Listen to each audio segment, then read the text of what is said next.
Hi, my name is Steven, and I'll be introducing the final section of our GDMS capstone presentation. We'll be covering 5 key topics, so Harsh will start with the background and scope of our project, then Zach will walk through our solution, design decisions, and the value we created.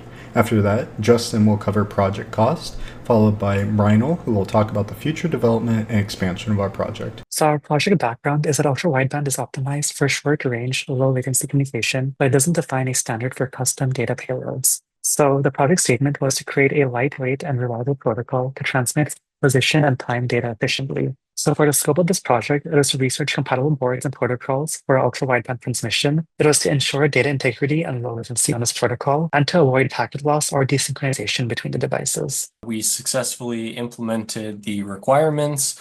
We have the Nordic board communicating with the UWB boards. The UWB boards are sending information to each other via a custom data packet, and then this is all put into a database that has a public front-facing website. The value that we have created to our customers is the fact that we have created a solution.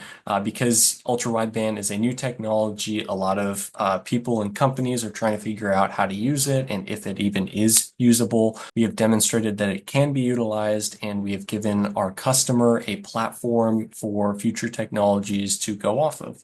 As far as project costs, this table outlines the main hardware components we worked with, the STM32 Nucleo, the Nordic NRF52840, as well as microcomputers like the Raspberry Pi. There's also the Corvo DWM3000, which is a UWB module, and each part plays a specific role, whether that be processing, communication, or positioning. Choosing the right boards took careful consideration and collaboration with our sponsor. Okay, now talking about expansion areas for future development, I think there's 3 main areas for future development with our project, with one of the most practical being seeing how ultra-wideband works across extended ranges and in diverse environments. So right now we've only been working between a few feet to meters between boards, and so we'd like to see what would happen in open fields, indoor corridors, even areas with some obstacles in the way, right? Because this helps with real-world deployability, and also seeing just how the product would work in a practical setting.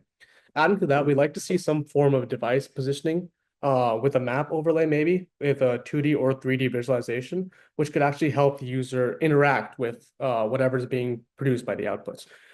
We'd obviously want to see some form of encryption or cybersecurity, especially since there's no encryption, there's no authentication, and there's no access control between devices at this current moment.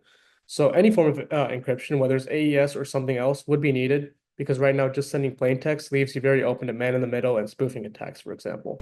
That wraps up our presentation. Thank you all for your time and attention. We're really proud of what we've accomplished with this capstone, and we appreciate the opportunity to share it with you.